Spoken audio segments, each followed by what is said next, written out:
Okay, welcome to my YouTube channel. Ngayon ay, nung araw ba ngayon? Ngayon ay Linggo, alas 7 na ng gabi, no? Alas 7:57. Base sa balita ng 24 oras, no, ng GMA.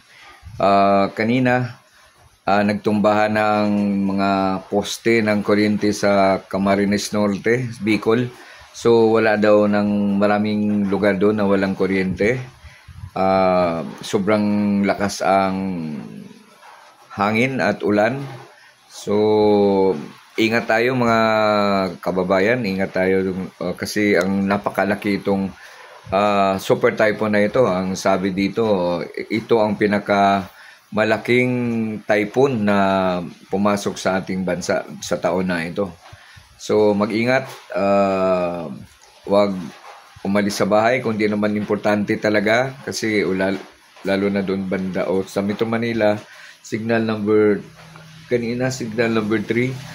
So kung hindi naman importante, wag umalis, dyan lang sa bahay. At saka wag kalimutan laging magdasal na ilayo tayo sa kapahamakan, you know. So yun lang. Paalala ko lang sa channel ko na to na para naman may share ko sa inyong balita. Okay? So ingat mga minamahal kong mga kababayan. Maraming salamat.